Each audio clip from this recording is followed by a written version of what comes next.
The spring of 1847 arrived in London, with all the pomp and splendour befitting the height of the season.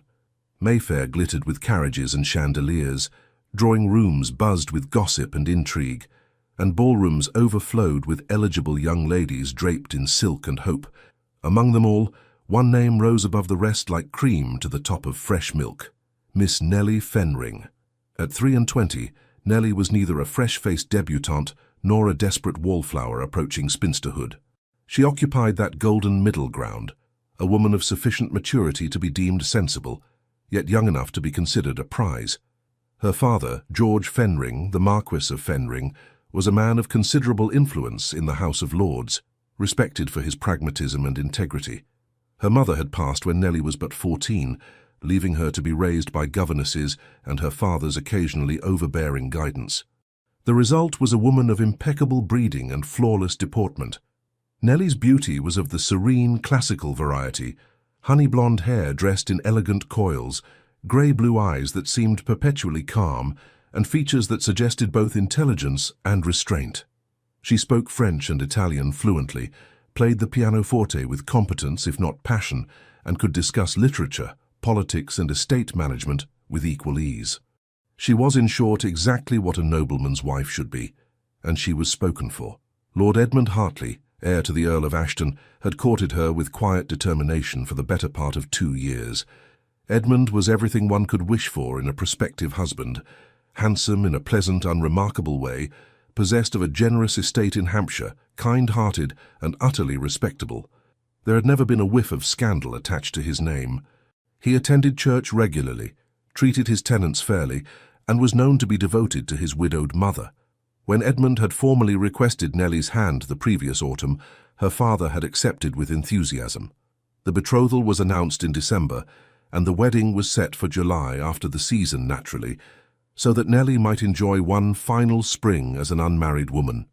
"How you are fortunate, my dear," her father had told her the night of the announcement, his grey whiskers bristling with satisfaction. "Lord Edmund is a good man. You shall be a countess one day, with an excellent household and a husband who will treat you well. What more could a sensible woman desire?" Nellie had smiled and agreed, because that was what sensible women did. And truly, what more could she desire? Edmund was kind. He would never mistreat her. They would have children, manage estates, host dinners, and grow old together in comfortable companionship. It was a good life, a predictable, secure, entirely reasonable life. Yet sometimes, late at night, when the house was silent and the London fog pressed against her window, Nellie lay awake and wondered why her heart felt so peculiarly empty. "You're being foolish," she would whisper to herself in the darkness. "This is what every woman wants. You should be grateful." And she was grateful. She was. It was the second week of April when Edmund arrived at the Fenring townhouse in Berkeley Square with an unusual request. Nellie was in the morning room with her companion, Miss Hazel Wimsey, reviewing invitations for the week's engagements. Hazel was a distant cousin, the orphaned daughter of Nellie's mother's second cousin, who had come to live with the Fenrings when Nellie was 19. At 28, Hazel was sharp-eyed, practical, and fiercely protective of her charge. She had warm brown hair always neatly pinned, a smattering of freckles across her nose, and an ability to read people that bordered on uncanny.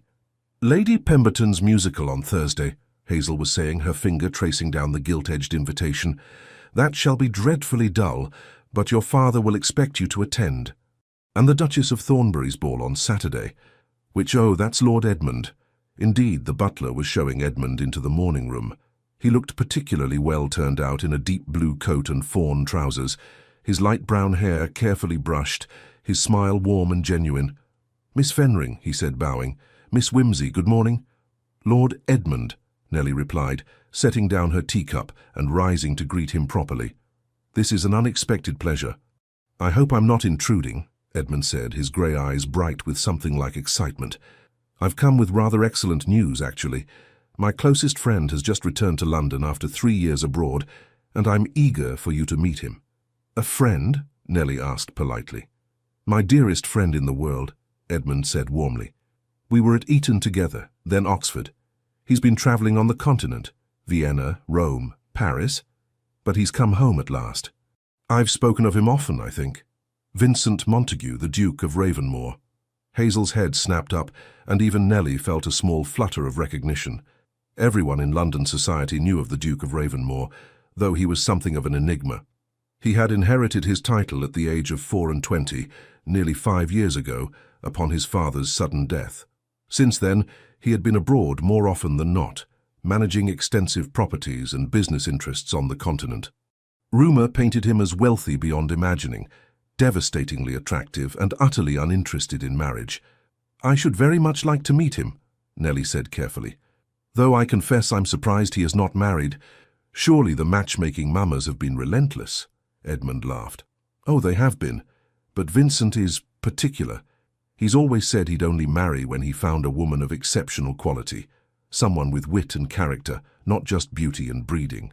I've told him all about you, of course, and he's most eager to meet the woman who has captured my heart." Something in Edmund's tone, proud, affectionate, entirely innocent, made Nellie's chest tighten with an emotion she couldn't quite name. Guilt, perhaps, though she had nothing to feel guilty about. "When shall this meeting occur?" she asked.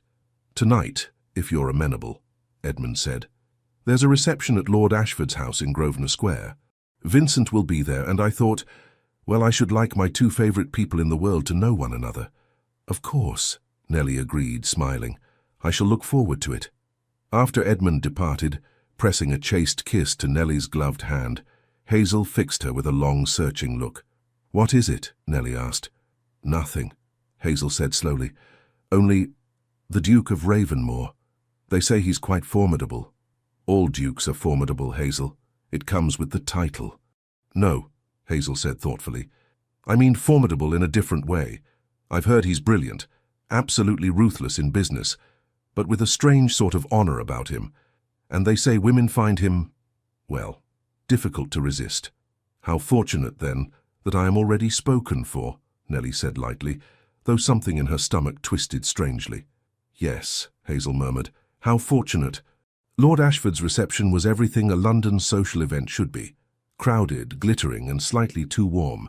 Nellie arrived with her father and Hazel, her gown a masterpiece of ivory silk, with delicate pearl embroidery at the bodice. Her hair was dressed simply but elegantly, and she wore her mother's pearl necklace, her only truly precious jewellery. Edmund found them almost immediately, his face alight with pleasure.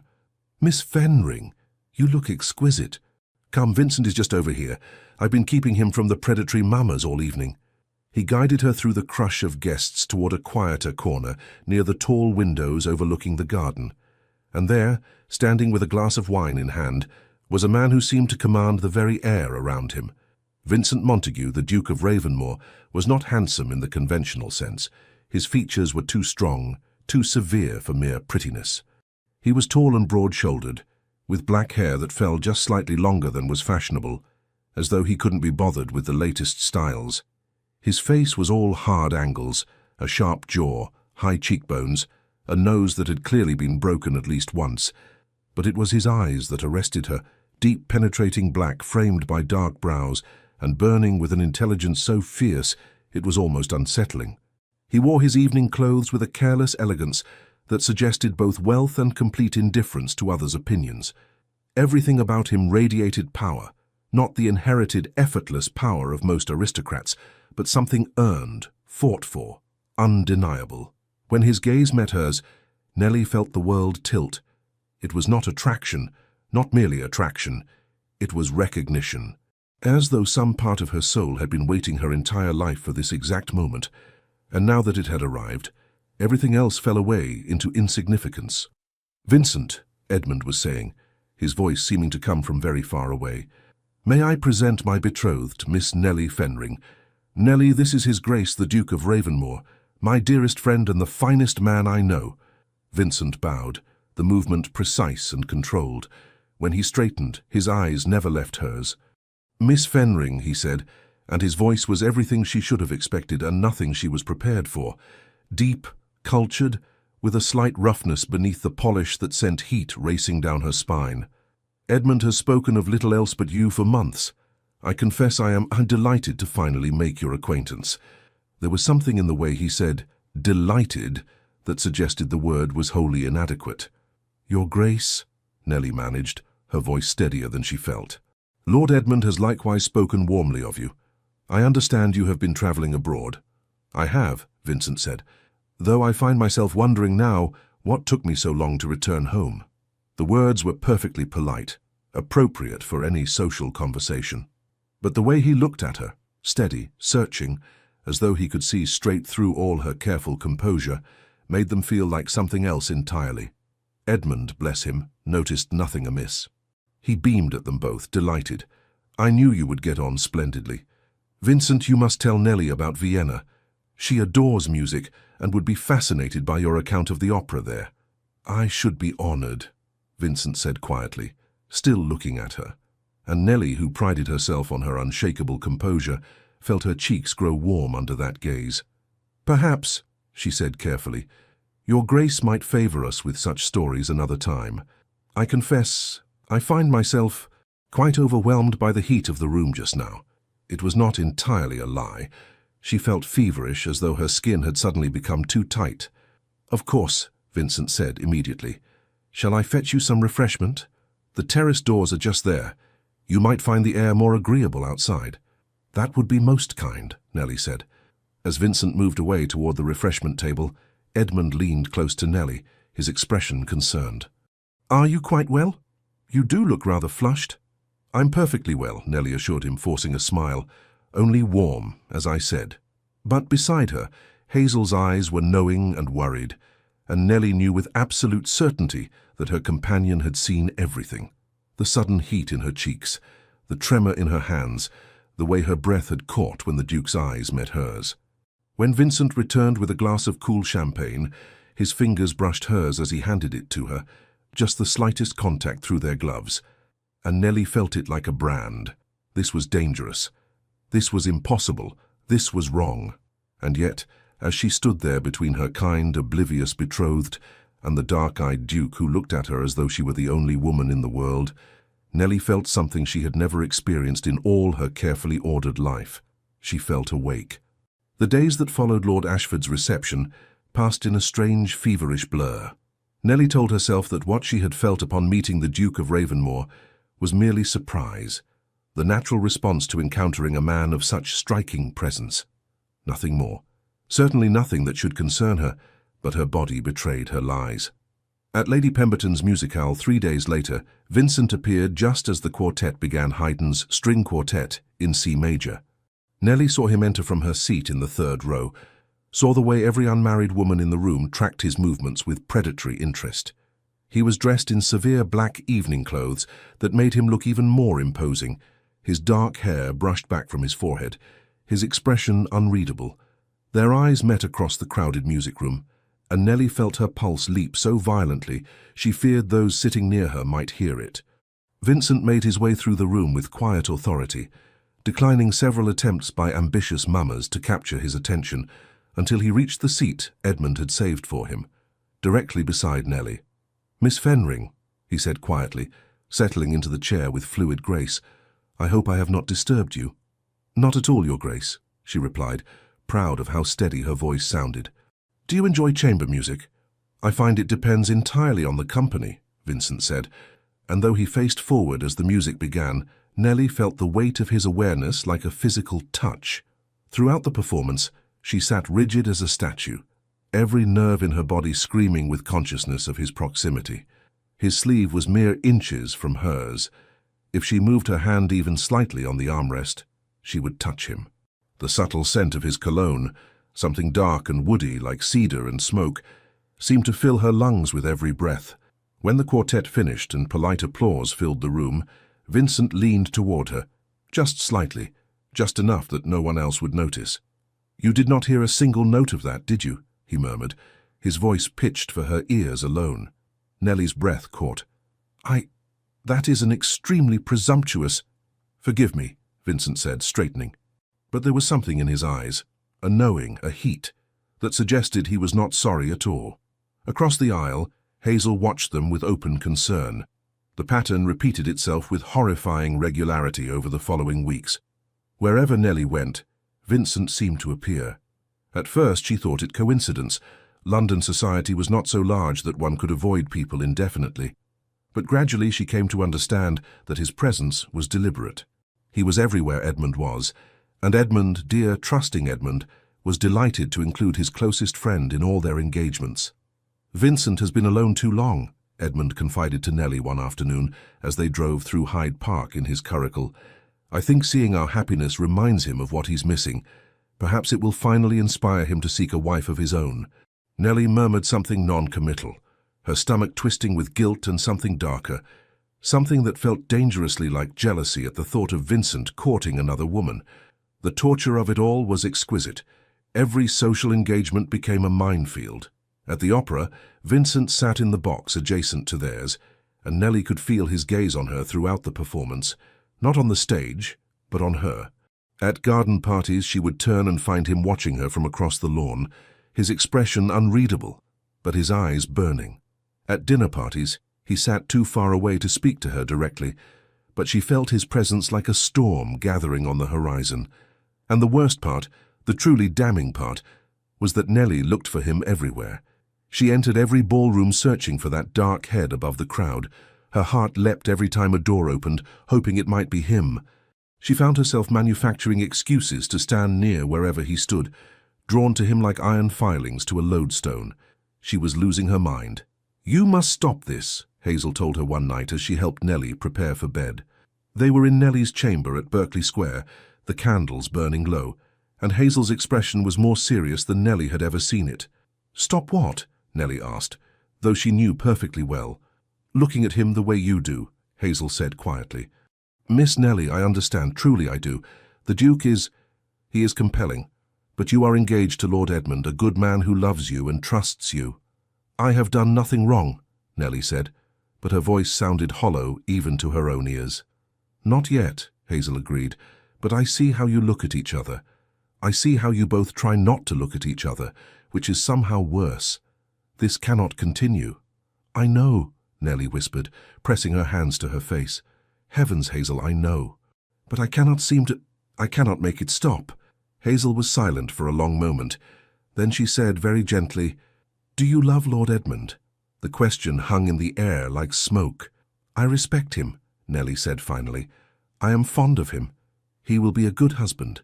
"That is not what I asked." Nellie's throat tightened. "I thought I could learn to love him after we wed. Is that not how most marriages work? Affection growing from partnership and time?" "Perhaps," Hazel said. "But if you have already met someone who makes you feel—" "Do not say it," Nellie cut her off sharply.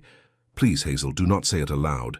Because if Hazel said it, if Nellie had to acknowledge what she felt for Vincent Montague, then it would become real, undeniable. And Nellie could not afford for it to be real. She was the Marquis of Fenring's daughter. She was betrothed to Lord Edmund Hartley.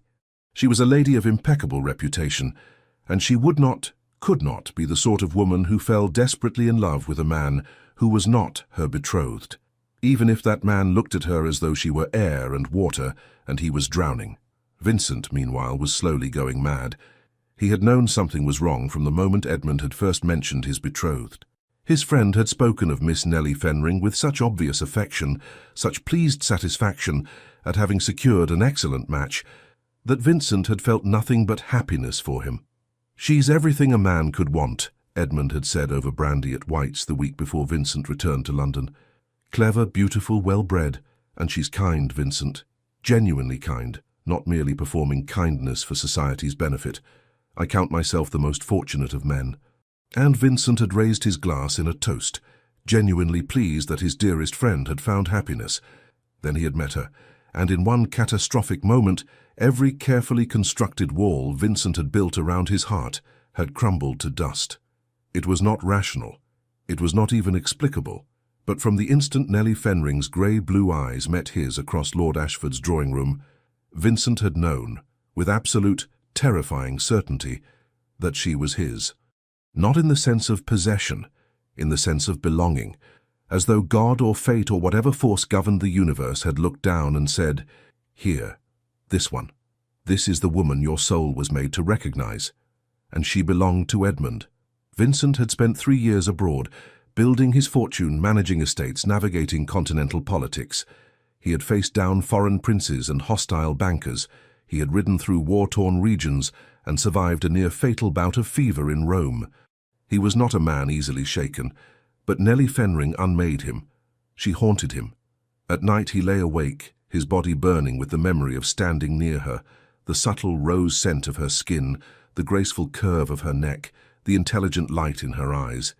He dreamed of her constantly, dreams where she turned to him instead of Edmund, where her lips parted beneath his, where he could touch her without restraint or shame. He woke from those dreams with his heart racing and his body rigid with frustrated desire, hating himself. She was Edmund's betrothed, Edmund, who had been closer than a brother to Vincent since they were boys. Edmund, who had stood by Vincent when his father died, and the weight of the dukedom had nearly crushed him. Edmund, who trusted Vincent absolutely. To want Nellie was a betrayal. To pursue her would be unforgivable. And yet Vincent could not stay away. He told himself he was attending these social events to support his friend, to celebrate Edmund's happiness. But that was a lie. He went because he needed to see her, the way a man dying of thirst needs water.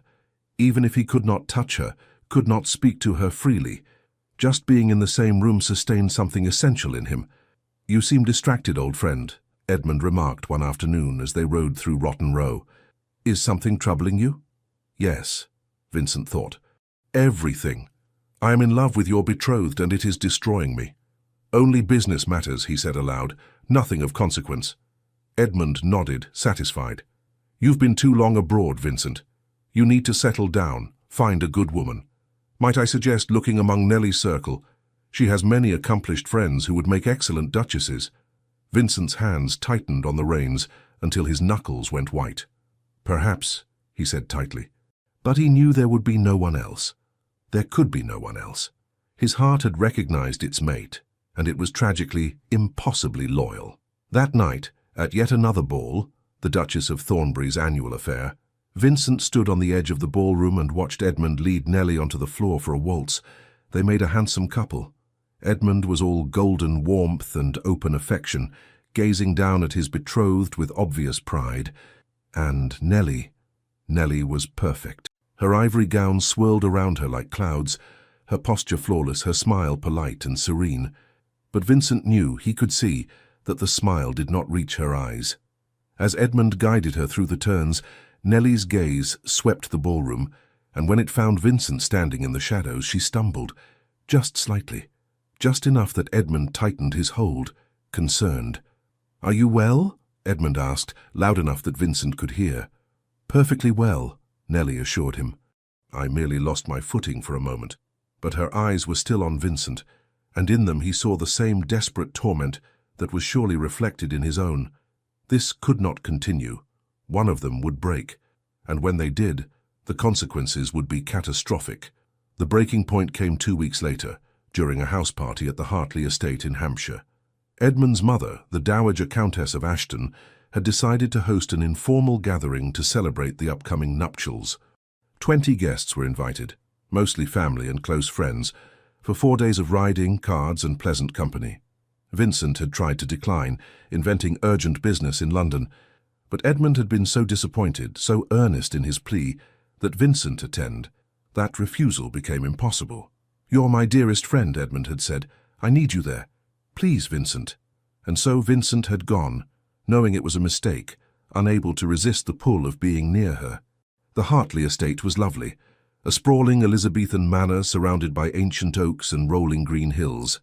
Nellie arrived with her father and Hazel, and the sight of her descending from the carriage in a pale green travelling dress made Vincent's chest physically ache. The first 2 days passed in a haze of polite torture. Dinner each evening, with Vincent seated too far from Nellie to do more than exchange meaningless pleasantries. Cards in the drawing room afterward, where he could watch the candlelight play across her face but could not touch her. Walks in the garden where propriety demanded they remain in groups, never alone. Edmund, oblivious to the tension crackling between his betrothed and his best friend, was the very picture of a happy bridegroom. He held Nellie's hand as they strolled through the rose garden. He brought her tea just as she liked it. He spoke of their future with such genuine optimism that Vincent wanted to both weep and rage. "I know arranged marriages are common," Edmund confided to Vincent on the third afternoon as they stood on the terrace overlooking the grounds. And I'll admit, our betrothal was initially driven by practicality, our family's expectations, the joining of estates, but I truly believe Nellie and I shall be happy together. I may not be passionately in love with her yet, but I'm very fond of her, and I think love will come. After the wedding, when we truly know each other. Don't you think? Vincent's throat was so tight he could barely speak. I am certain Miss Fenring will make you an excellent wife. It was the truth, and it tasted like ashes. That night, unable to sleep, Vincent rose and descended to the Manor's library. It was past midnight, the house silent, and he desperately needed some distraction from the torment of knowing Nellie slept just 2 floors above him. The library was dark, save for the moonlight streaming through the tall windows. Vincent did not bother lighting a candle. He moved through the shadows to the shelves, searching blindly for anything to occupy his mind. He did not hear her enter. "Your Grace." Vincent spun, his heart lurching. Nellie stood in the doorway, wrapped in a dressing gown of pale blue silk, her blonde hair loose around her shoulders. In the moonlight, she looked ethereal, like something from a dream. "Miss Fenring," he said hoarsely, "you should not be here." "I know," she whispered. "I could not sleep." They stared at each other across the darkness, and Vincent felt the last threads of his control begin to fray. "You must go," he said, his voice rough. "Please, for both our sakes." But Nellie did not move. Instead, she stepped into the library and closed the door behind her. "I have tried," she said, and her voice was shaking. "I have tried so hard to do what is right, to be what I should be. But I cannot. Vincent, I cannot stop." She broke off, pressing her hand to her mouth, her eyes bright with unshed tears. And Vincent, who had held himself together through sheer force of will for weeks, finally shattered. "Neither can I," he said roughly, crossing the space between them in 3 strides. He stopped just before her, his hands clenched at his sides to keep from touching her. "From the moment I met you, I have thought of nothing else. You are in my mind every waking hour. You haunt my dreams. I cannot eat, I cannot sleep, I cannot breathe without wanting you. Vincent, I know it is wrong," he continued, the words pouring out of him like blood from a wound. "I know I am betraying Edmund. I know this is the very definition of dishonor. But I love you, Nellie. I love you with everything I am, and it is destroying me." Nellie made a sound that was half sob, half something else entirely. "I love you too," she whispered. "Heaven help me. I love you so much. I think I shall die from it." The confession hung between them, terrible and beautiful. "We cannot," Vincent said, though every fiber of his being screamed otherwise. "Edmund." "I know," Nellie said brokenly. "I know. But just for this moment, just for now, can we stop pretending?" And before Vincent could think, before he could remember all the reasons this was impossible, Nellie stepped forward and kissed him. It was not a gentle kiss. It was desperate, hungry, the kiss of 2 people who had denied themselves too long. Vincent's hands came up to frame her face, his fingers threading through her hair, and Nellie gasped against his mouth, her hands clutching at his shirt. They kissed like drowning people breaking the surface, frantic, graceless, perfect. Vincent tasted salt on her lips and realized she was crying. His own eyes burned as he pulled her closer, pouring every ounce of forbidden love into the kiss. When they finally broke apart, both breathing hard, Vincent rested his forehead against hers. "What do we do?" Nellie whispered. "I do not know," Vincent admitted. "But I cannot, Nellie, I cannot watch you marry him. I cannot stand there and pretend to be happy while you pledge yourself to another man." "Then what?" she asked desperately. "What choice do we have? I am betrothed. The wedding is in 2 months. My father, Edmund's family. There are contracts, expectations. If I were to break it off, the scandal would be—" "I know," Vincent said, "I know." But as he held her there in the moonlit library, with her tears dampening his shirt and her heart beating against his, Vincent made a decision. He would not lose her, not to duty, not to honor, not to anything. Somehow he would find a way, even if it cost him everything. The morning after the library, Nellie woke with her heart in turmoil and her mind racing. She had kissed Vincent Montague. More than kissed him. She had confessed her love, had allowed herself to be held by him, had tasted the forbidden fruit of what they could be together. And now, in the cold light of day, she had to face the consequences. Hazel appeared at her bedside with morning chocolate, her expression carefully neutral.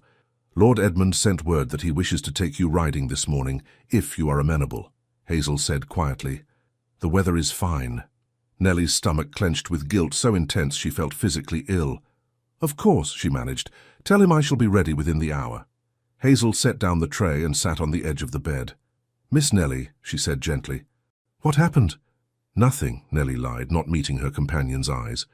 "You are many things, but you have never been a proficient liar," Hazel said. "You did not return to your chamber until well past 2 o'clock. I heard you." Nellie's hands trembled as she reached for the chocolate cup. "I could not sleep. I walked." "Did you walk into the Duke's arms?" Hazel asked bluntly. The cup rattled against the saucer. Nellie set it down before she dropped it entirely. "Hazel, I am not judging you," Hazel said, and her voice was surprisingly gentle. "But I am frightened for you. Whatever this is between you and His Grace, it cannot end well. You know that, do you not?" "I know," Nellie whispered. "But Hazel, what am I to do? I love him. I love him so much it feels as though my heart is being torn from my chest. And I cannot have him. It is impossible." "Is it?" Hazel asked quietly. "Betrothals have been broken before." "Not without scandal," Nellie said. "Not without destroying reputations and families. My father would be humiliated. Edmund would be— Heavens, Hazel, Edmund has done nothing wrong. He has been nothing but kind and honorable. How could I repay him by breaking his heart?" Hazel was silent for a moment. Then she said, "Would it be kinder to marry him while in love with another man?" The question struck Nellie like a physical blow. "I do not know," she admitted. "I do not know what is right anymore." The ride with Edmund was torment. He was in excellent spirits, pointing out features of the estate, discussing improvements he hoped to make after their marriage. He spoke of children, how many bedchambers they would need to convert into nurseries, what sort of governess they might hire. He was building a future in his mind, brick by careful brick, and Nellie was the cornerstone of it all. And all she could think about was Vincent's mouth on hers, the way he had held her, as though she were precious and essential.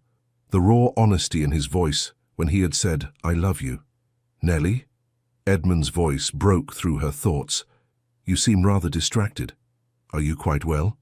They had stopped their horses on a small rise overlooking a stream. The morning sun was warm on Nellie's face, and Edmund was watching her with genuine concern. "Forgive me," she said quickly. "I am merely overwhelmed, I think, with all the wedding preparations." Edmund's expression softened. "I understand. Mother can be rather zealous in her planning. If it becomes too much, you must tell me, and I shall rein her in." "You are very kind," Nellie said, and meant it. Edmund reached over and covered her gloved hand with his. "I want you to be happy, Nellie. That is all that matters to me. I know ours is not a grand passion, not yet, at any rate, but I hope you feel safe with me, cared for." Nellie's throat tightened. "I do," she said. "Edmund, you are a good man, and you are a remarkable woman," he said warmly. "I count myself fortunate every day." The words were lovely. They should have made her happy. Instead, they made her want to weep, because Edmund deserved better than this, better than a bride whose thoughts strayed constantly to his best friend, better than a woman who could barely look at him without feeling crushing guilt. As they rode back toward the house, Nellie saw Vincent standing on the terrace watching their approach. Even from a distance, she felt the weight of his gaze. This could not continue. Something had to give. That afternoon, while most of the house party guests were occupied with various pursuits, cards, reading, napping, Nellie slipped away to the rose garden. She needed air, needed space, needed to think. She had not been there 5 minutes when Vincent appeared. He did not approach immediately. He stood at the garden gate, his dark eyes finding hers across the riot of blooming roses. "We should not be alone," Nellie said, though she made no move to leave. "I know," Vincent said quietly, stepping into the garden, "but I must speak with you." "There is nothing to say," Nellie said desperately. "Last night was a mistake, we both know it." "A mistake?" Vincent's voice was low, rough. "Is that truly what you believe?" "What else can it be?" Nellie demanded, her composure finally cracking. "I am engaged to your dearest friend. You and I, there is no possibility of— Vincent, we cannot do this." Then I will speak to Edmund, Vincent said abruptly. Nelly's blood ran cold. What? I will tell him the truth, Vincent said, moving closer. I will confess what I feel for you, and I will withdraw from his life so that there is no conflict of— No, Nelly said sharply. Absolutely not. Vincent, you cannot tell him. It would destroy him. Not just the betrayal, but losing you. You are closer than a brother to him. I will not be responsible for that. Then what? Vincent asked, and there was such anguish in his voice that Nelly's heart broke. What do you propose we do, Nelly? You marry Edmund in July and I, what, stand there and watch? Smile and offer congratulations? Attend dinners at your home for the rest of our lives and pretend I do not love you? I do not know, Nelly cried. But you cannot tell Edmund. Promise me, Vincent, promise me you will say nothing. Vincent stared at her for a long moment, his jaw tight.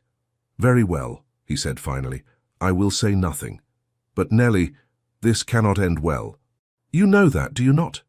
I know, she whispered. Then why are we doing this, Vincent asked. Why are we destroying ourselves for the sake of propriety? Because some things matter more than our happiness, Nelly said, though the words tasted like poison.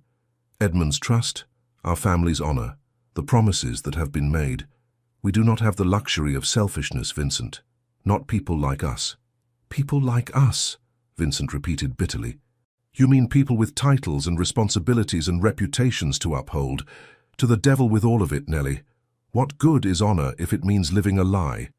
I do not know, Nelly said again, and now she was crying openly. But I cannot.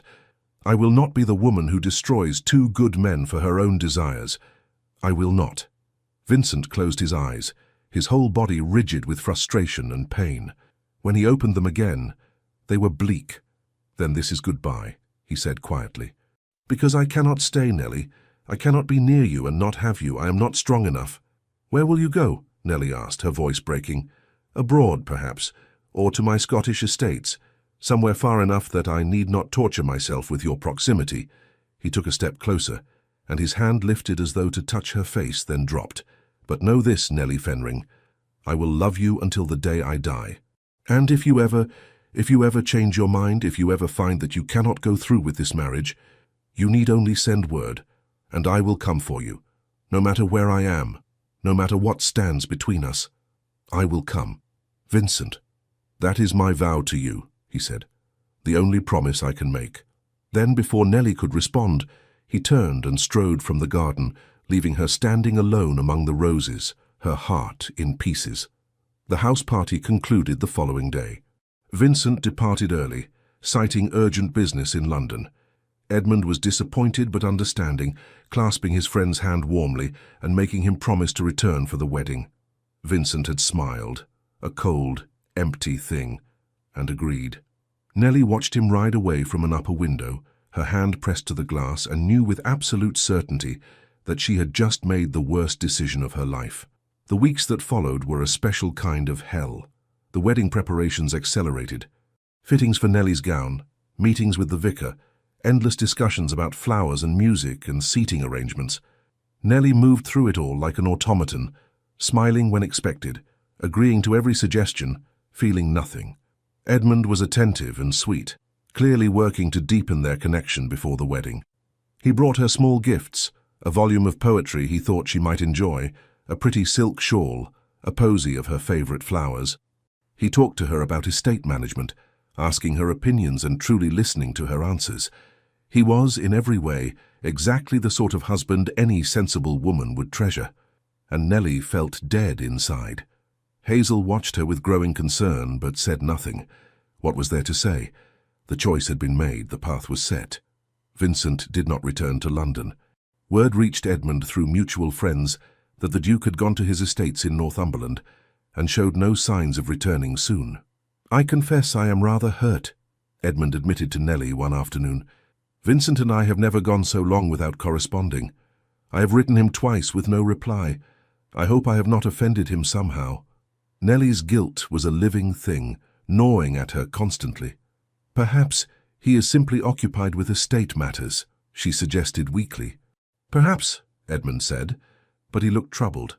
It was mid-June, 3 weeks before the wedding, when everything changed. Nelly had gone with Hazel to the modiste for a final fitting of her wedding gown. It was a masterpiece of ivory silk and Belgian lace. elegant and traditional and everything a bride should wear. Looking at herself in the glass, dressed in wedding finery, Nellie felt absolutely nothing. It was as though she were looking at a stranger. "It is beautiful," Hazel said quietly. "You look like a queen." "I look like a corpse," Nellie said flatly. The modiste, startled, quickly excused herself to fetch some pins. When they were alone, Hazel turned to Nellie with unusual severity. "You cannot do this," she said. "I must," Nellie said. "The invitations have been sent." "The church is—" "That is not what I meant," Hazel interrupted. "You cannot marry Lord Edmund while you are in love with another man. It is not fair to him. It is not fair to you. And it will make everyone involved miserable. I will learn to be happy." "No, you will not," Hazel said firmly. "Miss Nellie, I have known you since you were 19 years old. I have never seen you truly happy, truly alive, until the Duke of Ravenmore looked at you. And I will not stand by and watch you bury that for the sake of avoiding scandal." "It is not just scandal," Nellie said desperately. "It is—" "I know," Hazel said. "It is honor and duty, and all the things we are taught matter more than our own hearts. But what if we are wrong? What if happiness matters too?" Nellie stared at her companion, her mind reeling. "What are you saying?" she whispered. "I am saying," Hazel said carefully, "that if you truly cannot live without the Duke, then you must act, before it is too late." "And Edmund?" "Lord Edmund is a good man," Hazel said, "and good men deserve honest wives. Not women who are merely performing the role of happy spouse while their hearts belong elsewhere. If you truly love his grace, then Edmund deserves to know, before he marries you." The words settled over Nellie like a mantle, heavy, inescapable, true. That night she lay awake until dawn, staring at her ceiling, turning Hazel's words over and over in her mind. By morning she had made her decision. She would go to Edmund. She would tell him the truth, all of it. And she would give him the choice of whether to end their betrothal. It was terrifying. It might destroy everything. But Hazel was right. Edmund deserved honesty. And so did Vincent. And so, perhaps, did she. The next afternoon, Nellie asked Edmund to meet her in the garden at Berkeley Square.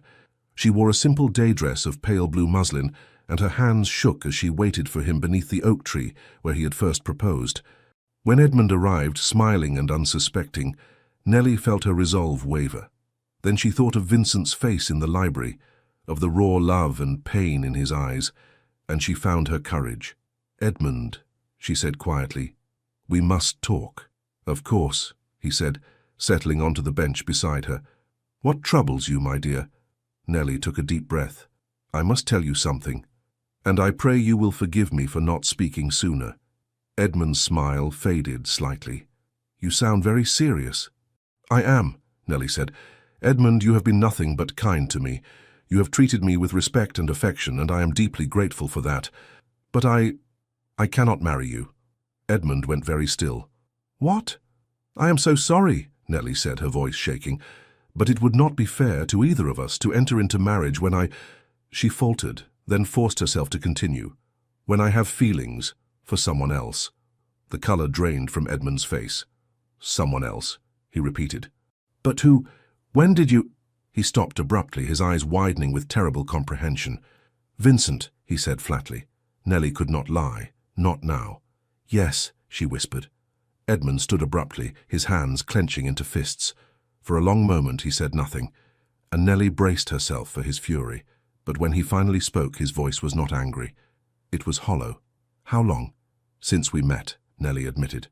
"I tried to fight it, Edmund. I swear to you I tried. But I cannot go through with our marriage knowing that my heart belongs to someone else. You deserve better than that." "Does he?" Edmund's voice cracked. "Does Vincent return your feelings?" "Yes," Nellie said quietly. Edmund made a sound like he had been punched. He turned away from her, his shoulders rigid. "My best friend," he said, almost to himself. "The man I trusted more than anyone in the world." "He did not betray you," Nellie said urgently. "Edmund, neither of us wanted this. We both tried to do what was right, but some things, some feelings cannot be controlled." "Cannot be controlled," Edmund repeated bitterly. He spun back to face her, and for the first time she saw real anger in his eyes. "You speak of feelings as though they absolve you of responsibility, but you made a choice, Nellie. You both did. Every moment you spent together, every look, every... He broke off, his jaw working. Were you unfaithful to me? We kissed, Nellie admitted, her cheeks burning with shame. Once at your family's estate. Nothing more than that, I swear it. Nothing more, Edmund said, and laughed, a harsh, broken sound. How noble of you both. I am sorry, Nellie said, tears streaming down her face. Edmund, I am so sorry. I never meant to hurt you. And yet here we are, Edmund said. He closed his eyes, his whole body trembling with the effort of controlling his emotions. When he opened them again, they were haunted. Did you ever love me, even a little? I cared for you, Nellie said. I still do, but not in the way I should have. Not in the way you deserved. Edmund nodded slowly, as though she had confirmed something he had suspected. I see. What will you do? Nellie asked. What will I do? Edmund echoed. I will end our betrothal, obviously. The scandal will be considerable, but I suppose that cannot be helped. He looked at her, and his expression was devastatingly sad. I hope you and Vincent will be very happy together. Truly I do, because if you have destroyed our friendship and your reputation for nothing more than infatuation, it will have been a tragic waste. It is not infatuation, Nellie said quietly. I love him, Edmund, with everything I am. Then I suppose that must be enough, Edmund said. He took a step back, creating distance between them. Goodbye, Miss Fenring. I hope we need not see each other again. And with that he turned and walked away, leaving Nellie alone in the garden, her heart breaking for the good man she had wounded and the impossible love she had chosen. The scandal broke like a summer storm, sudden, violent, and impossible to ignore. Within 2 days of Edmund formally ending the betrothal, all of London society knew. The details were murky. Some said Miss Fenring had been caught in a compromising position with another man. Others whispered that she had simply changed her mind, and poor Lord Hartley was heartbroken. A few claimed there had been financial difficulties that made the match untenable, but the core truth was inescapable. The season's perfect lady had broken her engagement mere weeks before the wedding, and the resulting scandal was delicious. The Marquess of Fenring was apoplectic. What were you thinking? He roared at Nellie in his study, his face purple with rage. Do you understand what you have done? The shame you have brought upon this family. I could not marry him, father, Nellie said quietly. She was too exhausted for tears, too hollowed out for fear. It would have been wrong. Wrong? Her father spat. I will tell you what is wrong.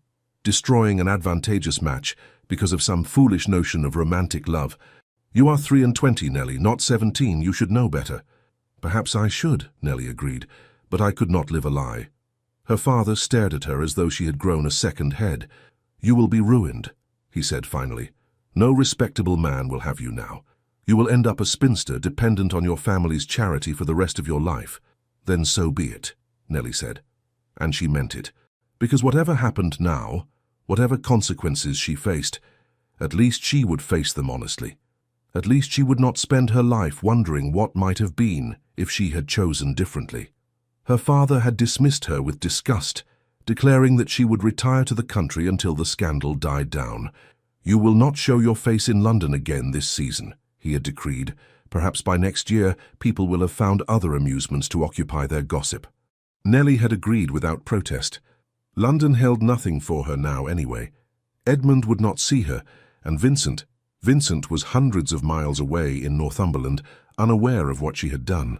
She had written to him, of course, a letter sent express the day after she had ended the betrothal, explaining everything. But there had been no reply. Perhaps he had not received it yet. Or perhaps, and this thought made her chest tight with fear, perhaps he had changed his mind. Perhaps the reality of scandal and complication had made him reconsider his declaration in the library. Perhaps she had destroyed everything for nothing. It was Hazel who saved her from complete despair. Stop that, she said firmly, 2 days after the scandal broke. They were in Nellie's chamber, packing for the removal to her father's estate in Hertfordshire. Stop assuming the worst. What else am I to assume? Nellie asked dully. I have heard nothing from Vincent. Not a word. Northumberland is far, Hazel pointed out, and you only sent the letter 3 days ago. Give him time.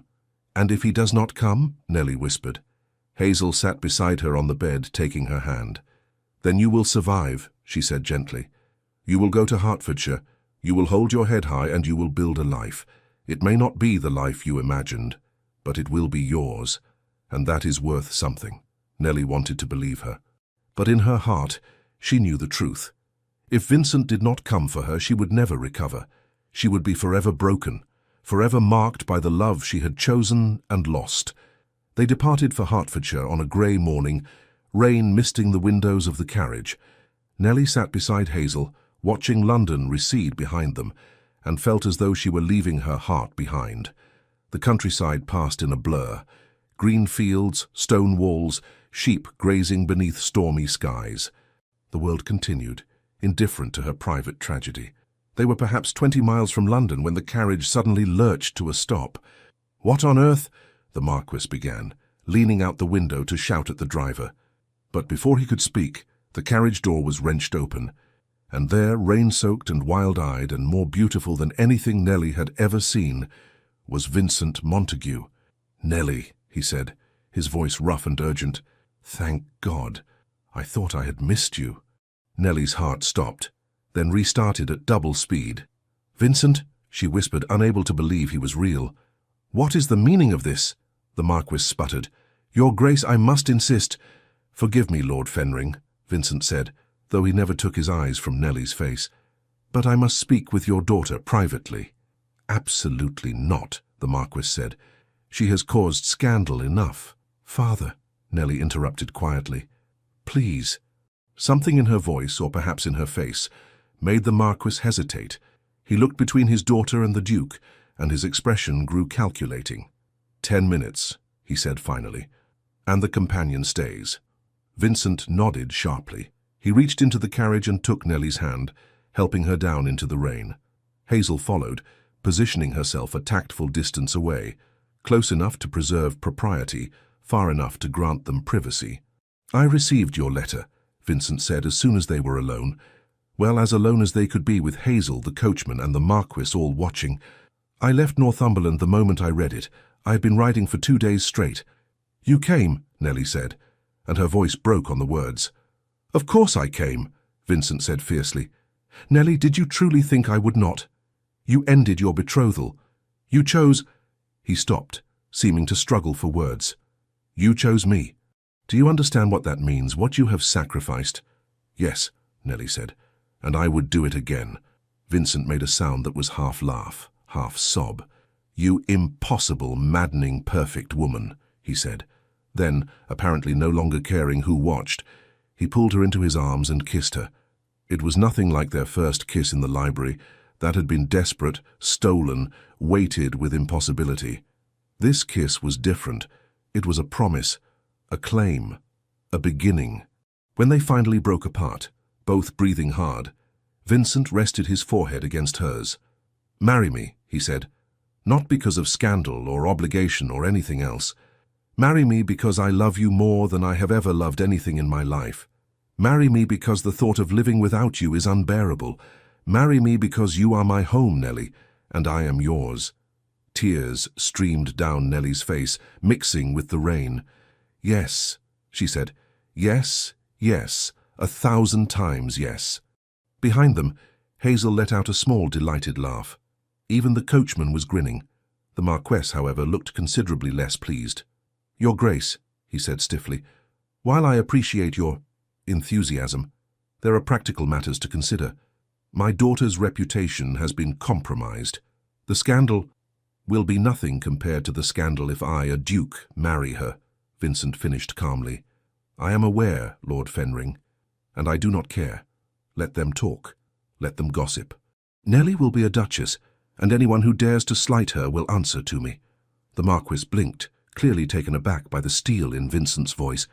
Then, slowly, a calculating smile spread across his face. "A duchess," he repeated. "Yes, yes. That would rather mitigate the damage, would it not? Very well, Your Grace. You have my blessing, though I dare say you would have proceeded regardless." "I would have," Vincent agreed without apology. He turned back to Nellie, his dark eyes blazing with triumph and joy.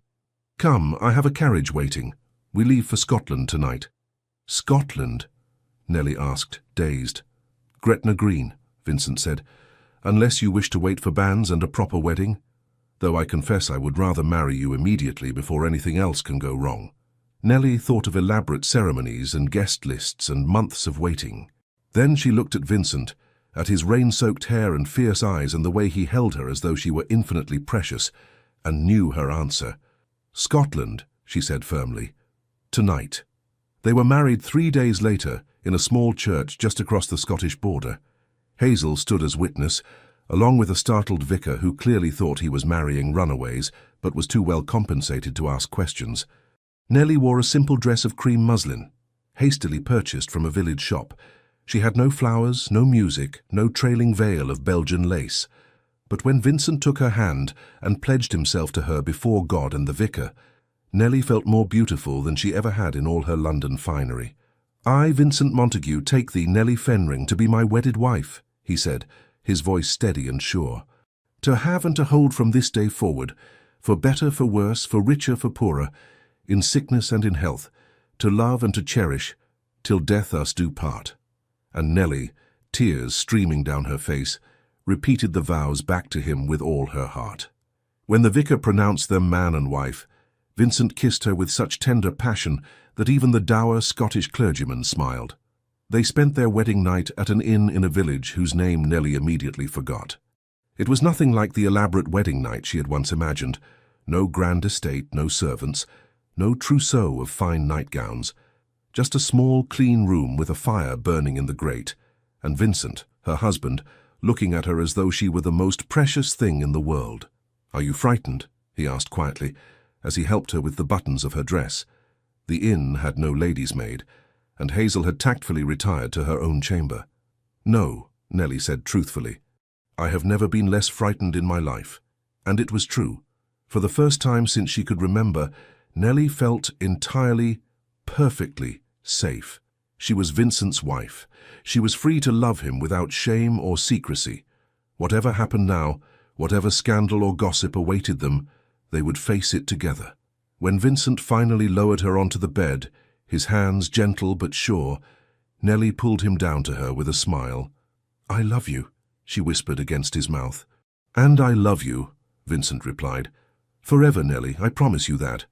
And as the fire burned low and the Scottish night settled around them, Nellie knew with absolute certainty that she had made the right choice. Some loves were worth any sacrifice, worth any scandal, worth everything.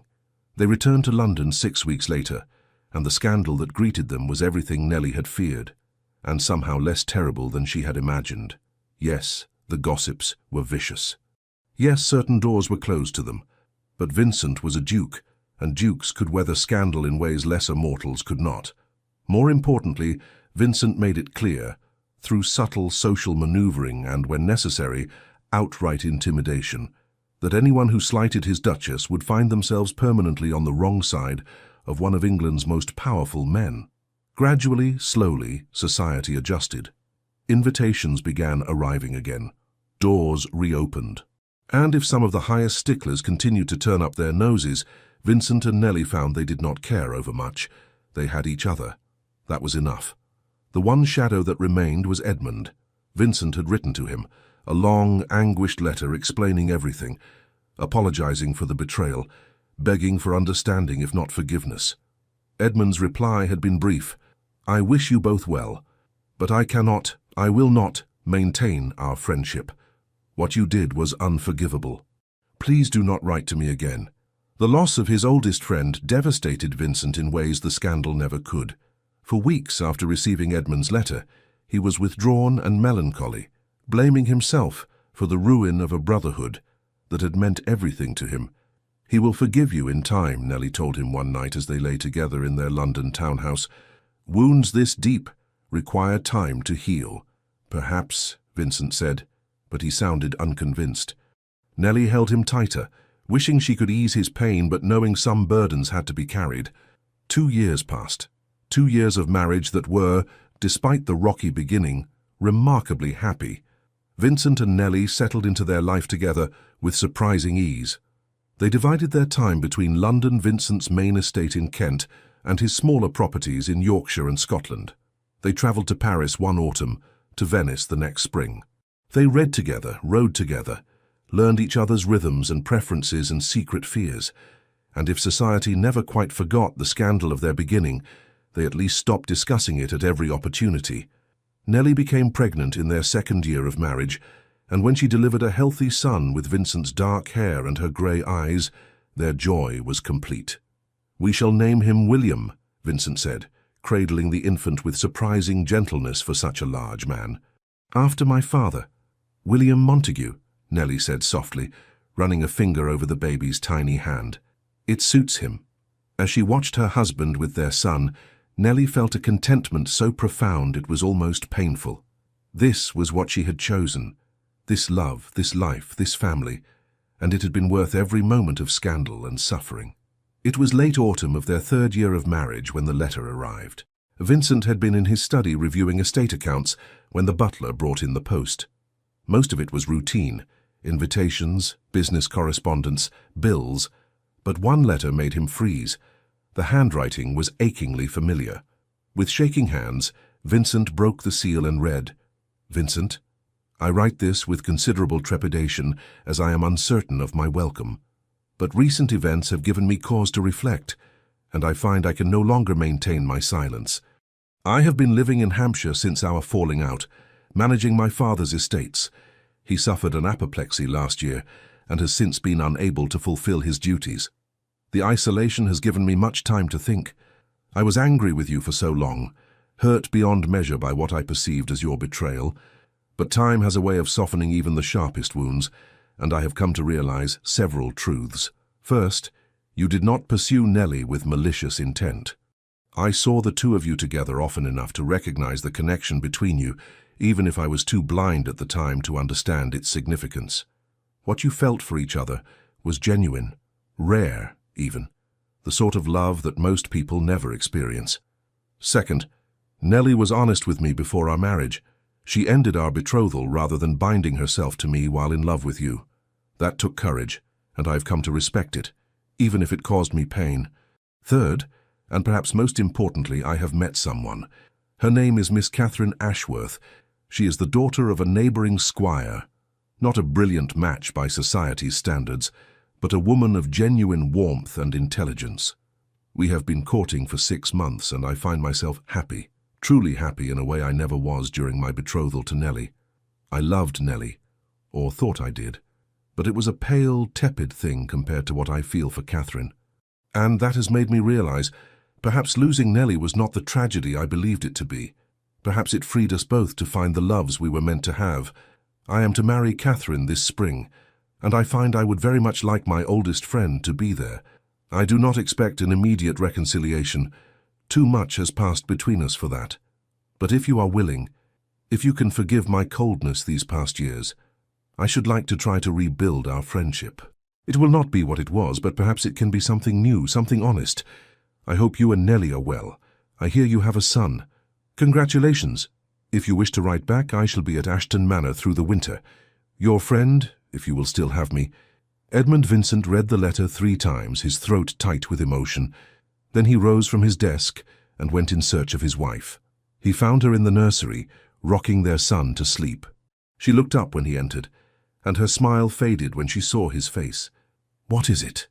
she asked quietly. Wordlessly, Vincent handed her the letter. Nellie read it slowly, her expression shifting from shock to something that looked almost like hope. When she finished, she looked up at him with tears in her eyes. "He is happy," she said softly. "He has found someone who makes him happy." "Yes," Vincent said, his own voice rough with emotion, "and he is willing to forgive. Nellie, he wants to be friends again." "Do you want that?" Nellie asked carefully. "After everything?" Vincent thought about it, truly thought about it. 3 years ago, he would have given anything to have Edmund's friendship back. But now, with the perspective of time and the security of his marriage to Nellie, he could see the situation more clearly. "I do," he said finally. "Not because I need his forgiveness to be happy. I have you and William, and that is enough. But because Edmund was my brother in everything but blood. And if he is willing to try again, then yes, I want that." Nellie rose, still cradling their sleeping son, and crossed to Vincent. She kissed him gently. "Then write to him," she said. "Tell him yes. Tell him we shall both attend his wedding. Tell him—" She paused, her eyes bright with tears. "Tell him I am glad he found his Catherine, that I wish them every happiness." Vincent pulled her close, carefully so as not to wake the baby, and held them both. "We are fortunate," he murmured. "All of us. It was a terrible mess, but we all found our way through." "Yes," Nellie agreed. "We did." The following spring, Vincent and Nellie travelled to Hampshire for Edmund's wedding to Miss Catherine Ashworth. It was a smaller affair than Edmund's wedding to Nellie would have been. No grand London ceremony, just a simple country wedding with family and close friends. But it was beautiful in its intimacy. And when Nellie saw Edmund at the altar, watching Catherine walk toward him with such naked adoration on his face, she knew with absolute certainty that this was right. This was the woman Edmund was meant to marry. Not Nellie, never Nellie. Catherine, with her warm brown eyes and gentle smile, and the way she looked at Edmund as though he had hung the stars. After the ceremony, there was a wedding breakfast at Ashton Manor.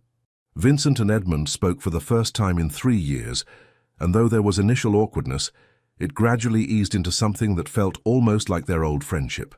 "Your son is the image of you," Edmund said, watching as Nellie bounced William on her hip across the room. "Poor child," Vincent said dryly, and Edmund laughed, genuine, unforced. "You are happy," Edmund observed. "Both of you." "We are," Vincent confirmed. Then, hesitantly, "And you with Catherine?" Edmund's face softened. "More than I ever imagined possible," he admitted. "She is, Vincent, she is extraordinary. Not in the way society measures such things, but in ways that matter. She laughs at my terrible jokes. She shares my love of horses. She wants a dozen children and a life in the country, not London society. She is perfect for me." "Then I am glad," Vincent said sincerely. "And Edmund, I am sorry for everything, for the pain I caused you." Edmund was quiet for a moment, then he said, "I'm sorry too, I was rigid in my anger, unwilling to see that you and Nellie, that what you had was real. I think I was more hurt by losing you than by losing her, if I am honest, and that pride made me cruel." "We were all navigating impossible circumstances," Vincent said, "but we survived. And perhaps we are all better for it now." "Perhaps," Edmund agreed. Later, as the afternoon waned and guests began departing, Catherine approached Nellie with shy warmth. "Your Grace," she said, "I wanted to thank you." "Thank me?" Nellie asked, surprised. "For setting Edmund free," Catherine said simply. "I know it must have been difficult, breaking your betrothal, facing the scandal. But if you had married him out of duty, I should never have met him. And he is—" She blushed prettily. "He is everything to me." Nellie felt her throat tighten with emotion. "He is a good man," she said softly. "I always knew that. I simply was not the right woman for him. But you, I can see that you are." Catherine smiled and impulsively took Nellie's hand. "I hope we can be friends," she said. "I know the circumstances are unusual, but I should like that very much," Nellie said truthfully. And watching Catherine return to Edmund's side, seeing the way they looked at each other with such uncomplicated joy, Nellie felt the last remnant of guilt finally lift from her shoulders. Everyone had found their place. Everyone was happy. And though the path had been twisted and painful, they had all arrived exactly where they were meant to be. 5 years later, the two couples were fast friends. Edmund and Catherine had 4 children, with a 5th on the way, and their country estate rang with laughter and chaos. Vincent and Nellie had added 2 daughters to their family, and their lives were full of the noise and joy of children. They visited each other frequently, the Hartleys spending summers at the Montagues' Kent estate, the Montagues joining the Hartleys for winter house parties in Hampshire. One evening during one such visit, the adults sat together after the children had been put to bed. A fire crackled in the drawing room, and they drank wine and talked of inconsequential things: estate management, the children's educations, the latest scandal in London. At one point Edmund raised his glass. "A toast," he said, "to unlikely happiness." "To unlikely happiness?" they all echoed, clinking glasses. Nellie caught Vincent's eye across the room, and he smiled at her, that rare, genuine smile he reserved only for her. And in that moment, Nellie thought of the girl she had been 5 years ago, the season's perfect lady, trapped in an engagement that would have made her respectable and miserable. That girl was gone. In her place was a woman who had chosen love over duty, scandal over security, truth over convenience. A woman who had fought for her happiness and won. "What are you thinking?" Vincent murmured later that night as they prepared for bed in the guest chamber. "That I am fortunate," Nellie said simply. "That we all are." Vincent pulled her close, pressing a kiss to her temple. "The most fortunate of men," he agreed, "because I have you." And as they drifted off to sleep in each other's arms, with their children sleeping peacefully down the hall and dear friends just rooms away, Nellie knew one final truth. Some loves were worth fighting for, worth sacrificing for, worth everything, and she had found hers. The end. Dear listener, tonight, as this story ends, I want to share something with you that perhaps no one has said in quite this way before. You know what strikes me most about Nellie's journey? It wasn't that she found love. It was that she found the courage to disappoint people. Think about that for a moment.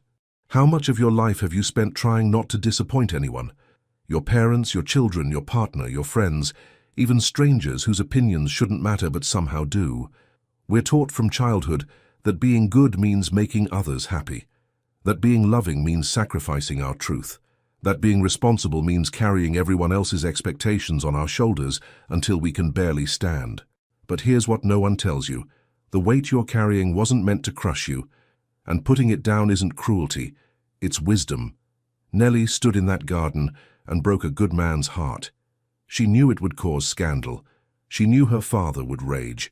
She knew society would whisper. And she did it anyway, not because she was selfish, but because she finally understood something profound. A life lived for everyone else's comfort is not a life at all. It's a performance. And performances always end in exhaustion. Now, I'm not suggesting you blow up your life tomorrow morning, but I am asking you this. When was the last time you did something simply because it made you feel alive? Not accomplished, not validated, not praised, but genuinely, vibrantly alive? When was the last time you laughed so hard you forgot to worry, felt so much joy you forgot to be tired, experienced such peace that you forgot, even for a moment, all the ways you think you're failing? Here's a truth that might surprise you. You are still allowed to feel things deeply. Society may try to convince you that passion is for the young, that intensity should mellow with age, that your job now is simply to be comfortable and quiet and not make waves. But your heart didn't get that memo, did it? Your heart still leaps at beauty, still aches with longing, still dreams of things you've never admitted aloud. And that's not foolishness or immaturity. That's proof you're still magnificently, courageously alive. You see, Edmund needed Nellie to tell the truth, not because the truth set him free in some poetic way, but because her honesty gave him permission to want more too. He thought he should be content with a pleasant, respectable marriage. He thought passion was optional, even naive. But when Nellie chose the terrifying path of authenticity, she inadvertently showed Edmund that he was also allowed to wait for something real. And he found Catherine, not perfect Catherine, not society-approved Catherine, but his Catherine, the woman who made him laugh, who wanted the life he wanted, who loved him not for his title but for his terrible jokes and his gentle heart. What if your honesty could do that for someone else? What if your courage to choose differently could give another person permission to do the same? Tonight, before you sleep, I want you to try something. Place your hand on your chest and feel your heartbeat. That steady, faithful rhythm that has kept you alive through every single thing life has thrown at you. Every loss, every disappointment. Every moment you thought you couldn't survive, and yet here you are, still beating, still breathing, still remarkably stubbornly here. That heart of yours, it's not fragile, it's not broken beyond repair, it's not too old or too tired or too scarred to deserve tenderness. Your heart is a warrior that has fought battles no one else can see, and it deserves to rest now in softness, not in resignation. So as you close your eyes tonight, release this burden. You do not have to be everyone's answer. You do not have to fix everything. You do not have to earn your right to rest through endless usefulness. You can simply be imperfect, uncertain, still figuring things out, still wanting things, still hoping. With deep gratitude for the honor of sharing this evening with you, the legends of the Fall Team. Thank you for staying with us until the very end of this unforgettable love story. From all of us at Legends of the Fall, we are deeply grateful for your time, your presence, and your heart. If this story touched you, please consider subscribing to our channel, giving us a like, sharing the video with others, and leaving a comment below. Your support truly keeps us going. It inspires us to continue creating stories full of love, redemption, and life-changing choices. And as always, at the end of this video, another romantic journey awaits. Click on the suggestion that appears and let yourself be swept away by another tale that just might steal your breath. Thank you for being here. The Legends of the Fall team.